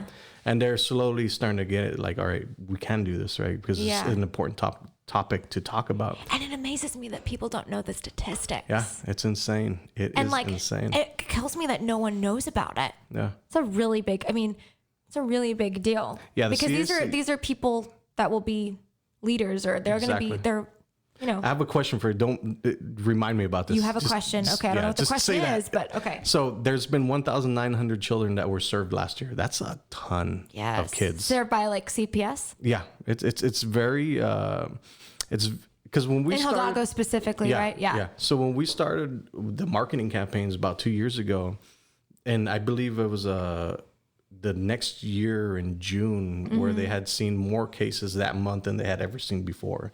It's very interesting coming from a marketing perspective because I helped navigate that. Like the awareness is out. Wow. And people are talking about this more and more and more, right? That's so good. So I've always feel kind of bad, but I feel kind of good. Like, all right, this is a good thing, but it's weird because it's not a good situation. It's not a good situation. But you're opening people's eyes too. Yeah. I know. I always felt weird when I first started working with Janet McGee, who's the founder of Blue Sunday, and I shouldn't say working, but when I started learning more from her and spending more time with her, and I got more involved with Blue Sunday, I was afraid to post anything because I didn't want to misrepresent Janet, Blue Sunday, child abuse, CPS, anybody. But now I'm learning more about the statistics and how often it happens, and more about CPS and their tactics and how they deal with things. And so I'm getting more comfortable now. And I don't want to wait till like Child Abuse Awareness Month, which is April. I don't want to wait till then. So I think this conference will be really eye-opening because I can learn more about law enforcement and the actual issues that are going on. So I think it's both like really important. So what is it that pulled you into that area? My song. So I had one of the first sessions I had in Nashville, the first time I ever went to Nashville, and I wrote with writers up there.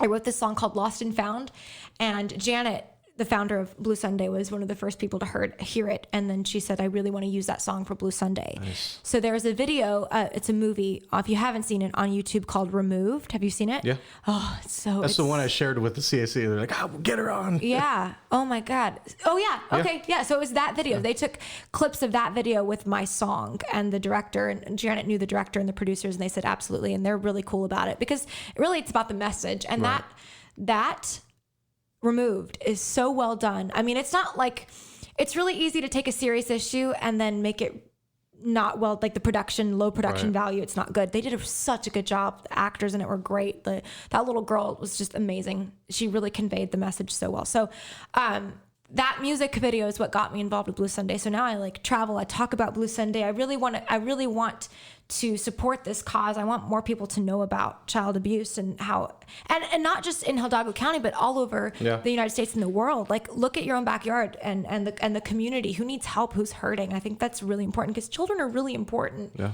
And then, like we talked about earlier, the trauma from your childhood carries on your whole life. It does. And it takes so long to reverse it. And to think that like there's children being hurt or abused or neglected, even like some kids that, their parent, they don't have like hot water and that's what I learned. Like CPS, most of their calls are neglect, not like the classic Hollywood child abuse, like Mommy Dearest or something like that. It's neglect. It's like they're not being fed, they're not being clothed or whatever properly. So yeah, that's what got me involved. And now I'm like, this music video has been out for, I think, a year or 2 years.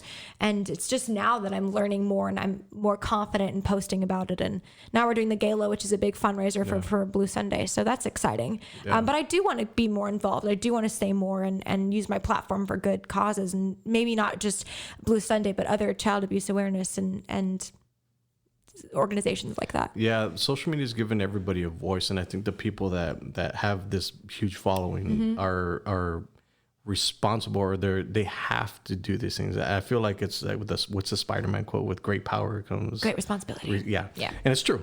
Yeah, it is true. And then knowing what to talk about. Exactly. And I see people get attacked all the time. Like, even if they're like, oh, I went vegan, or I'm using metal straws, or hey guys, like click it or ticket kind of thing, or don't drink and drive. Talking about really important things and choosing, what am I going to say? Right. What am I willing to be attacked for? What can I back up? What can I articulate?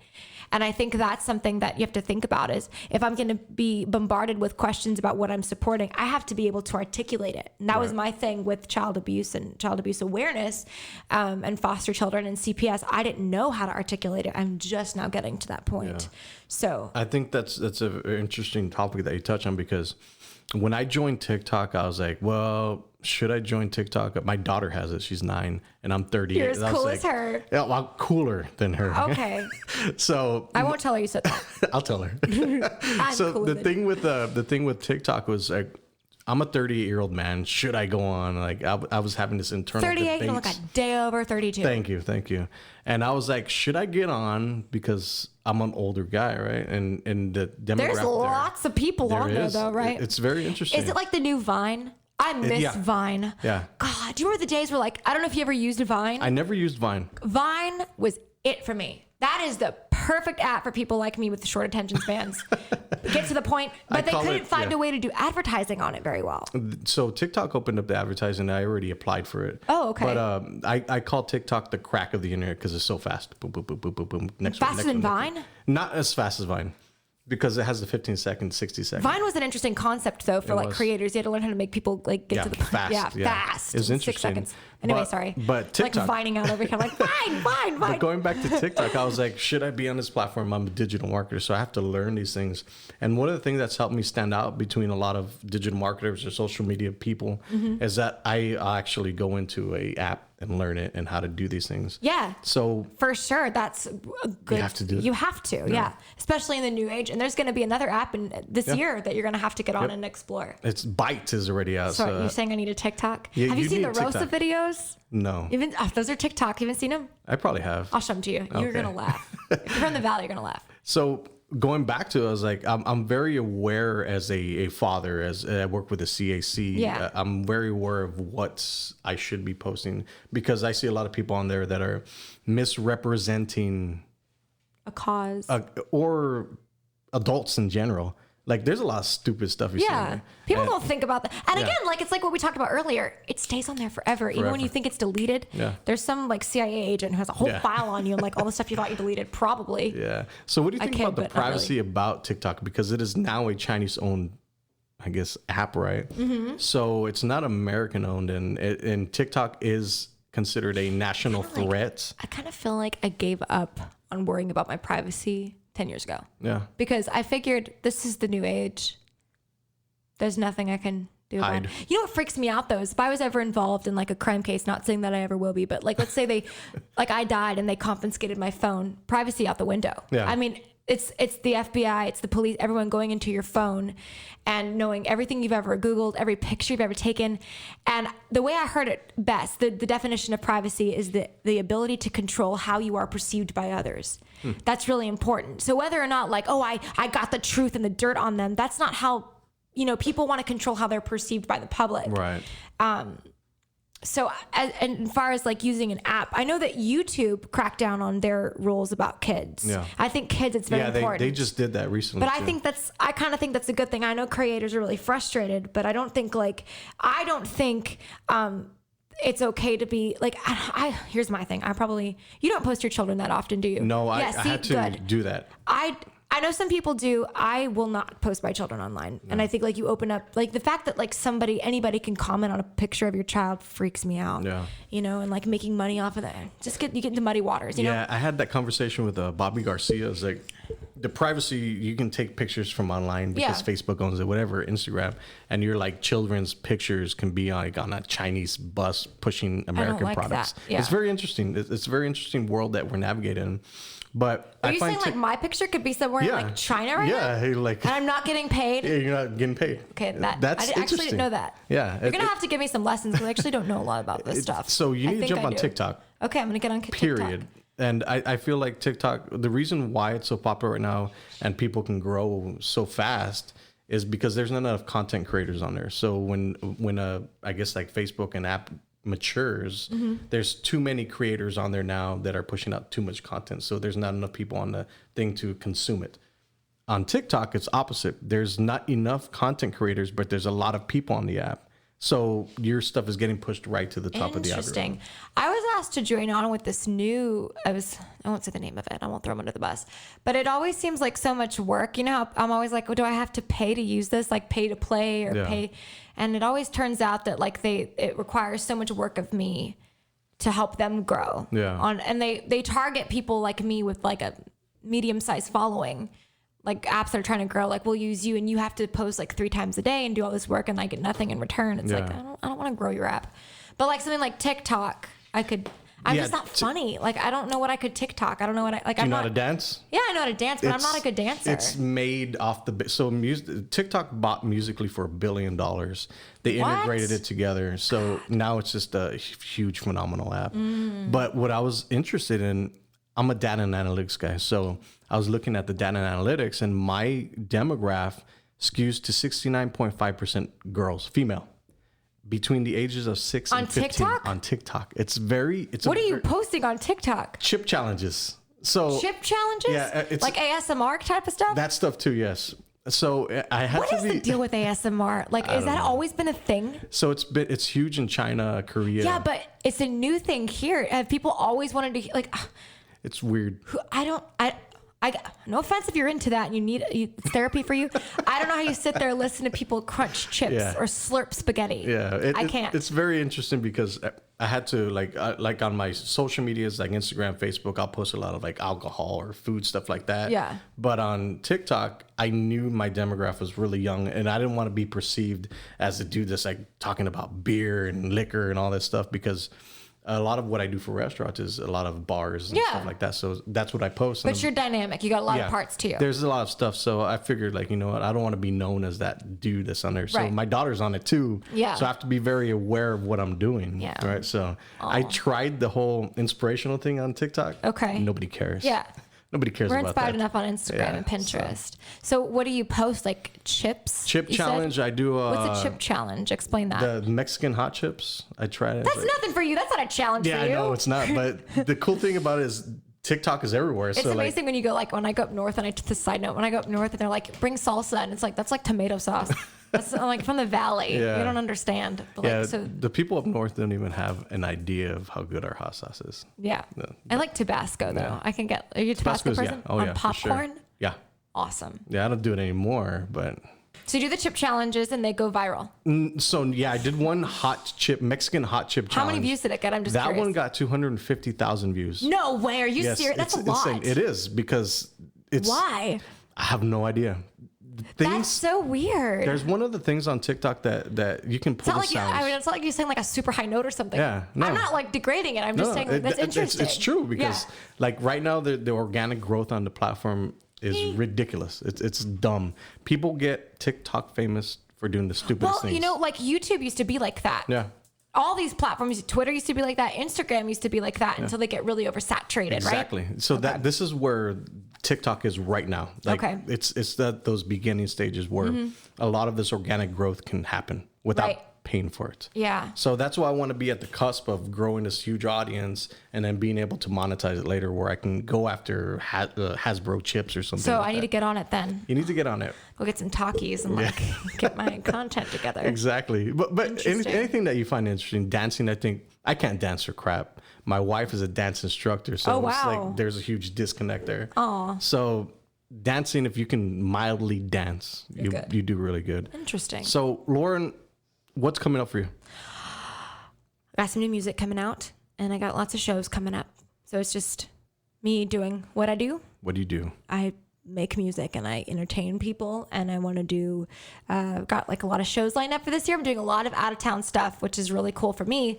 Like, you know, being from the Valley, it's a really big deal when you, like last year I broke it down and I did more shows out of the Valley than I did in the Valley, which I love playing in the Valley. Yeah. But it's really big for me coming from where I come from to be able to get calls in Dallas, where there's a more competitive market for country bands. Yeah. That's really cool for me to book a gig up there, charge a certain amount that I didn't think I was going to get that I got. That's really big for me. So it gives me hope for myself. And I've always had hope, but, you know, more structure and how things are going to go. I feel like for local bands, like you never get the local love from the local people if you're a musician or you're playing these shows. And I feel like once you start going out of town and you're out of town more, when you come back, you have a bigger following. Yeah, I think it's true.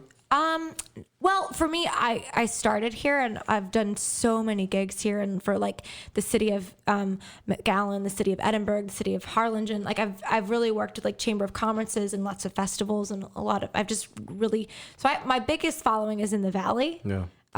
because they're the people that, you know, I played here more often, so more people like came to the shows and stuff. Whereas like up there, I'm new. I'm the newbie. Right. But it does have a perceived value. Oh yeah, for sure. Like when I come back and they're like, "Oh, you were all over the place." Yeah. I'm like, "Yeah, I posted that I was all over the place." That helps. Yeah, and it works too, because does. I've seen a few bands, not very many, that are doing that. They're showing like, all right, we're traveling around Texas, we're doing these outside Vlogs, gigs, and the then whole when deal. you come back, it's important to share those things. It's not necessarily boasting. Yeah, but it's like, this you is have what I'm doing. no, but you have to share your journey. That's like the thing is view it like you need to view it in a way where I'm sharing, because you think about where I came from. Like you were at some of my first gigs, like.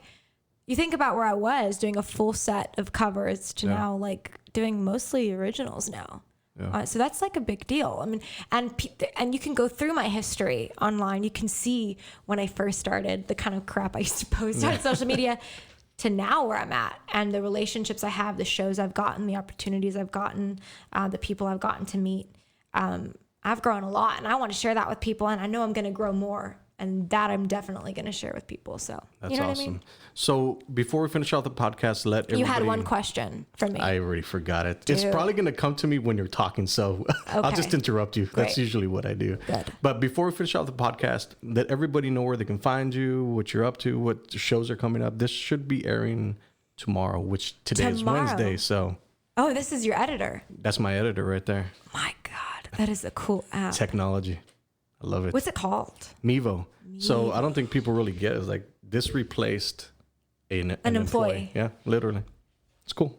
I'm so impressed, and I need to get one. So let everybody know. Can you do with like anything? Like. So this is a cool thing. If you have a really good internet connection, like you can stream it live. Same. It's everywhere. So you can stream this live. Are we live right now? We're not live right now. Okay. Because the live part of this thing sucks unless you have it connected to an Ethernet cord.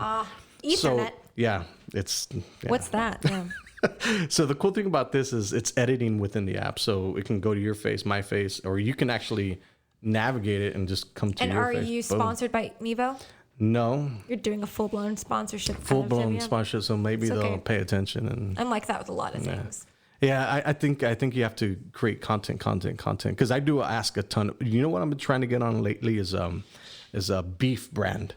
Beef brand? So there's like what? Like Wagyu beef. Have you ever heard of Wagyu beef? No. You've never heard of Wagyu beef? No. It's where they're Chinese cows. They brought them to America, and they're the ones that is it good beef? Like it's the most amazing beef. Is it in the grass-fed world. Beef? It's better because they grass fed. They're in pastures, but they give them beer. They massage them. What? So their meat's very fatty. So is that how you make yourself feel better that they're slaughtered? They were massaged and given beer, so it's fine. Yeah, they're living a good life, right? But they're fed this, and they live a good life. So their meat is naturally more fatty. So one of the things with ribeyes is it's the more fat in there, or I guess the fat to meat ratio, it gives it a really good flavor. Yeah, and it's very soft, it's very tender. So and the beer. Yeah. What kind of beer? I don't know. Bud Light. Organic beer. Bud Light. Bud like a Dos Equis. Probably Mexican cow. But yeah, that's interesting. Wagyu beef is one of the most expensive meats that you can find. Interesting. Beef. So I get if you ever have a chance like to try it, if you ever have a chance to try it, Wagyu beef. Wagyu beef. Amazing. Got it. So before we finish off the podcast, let everybody know where they can find you. So you can check me out. If you enjoyed this podcast today, you can check me out. LaurenCorzine.com is where I post all of my dates. I need to go refresh that feed, by the way. Okay. Got a weird setup. Anyway, LaurenCorzine.com. I'm also, of course, on Instagram, Twitter, Snapchat, Pinterest, Tumblr, all that good stuff. And my handle is @LaurenAshcore.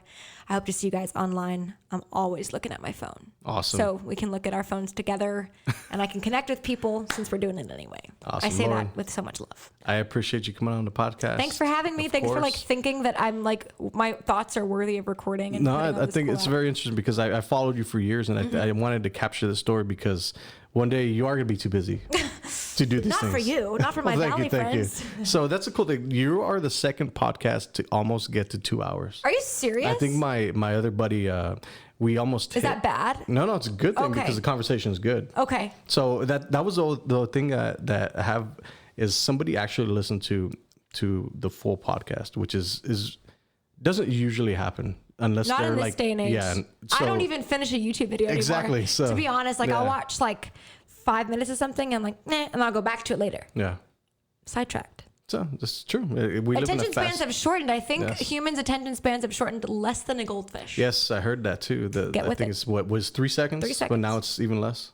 But there's nothing you can do about it. There's literally nothing you can do about it. Yeah. You know? I remember they used to call like, oh, I just remember the days where it was like, don't watch too much TV, like sit in front of your, do you remember that? Like, don't be a couch potato. There's like a whole, I remember Nickelodeon had a whole campaign called Verb, and they would turn off the network and it would say, go out and do something.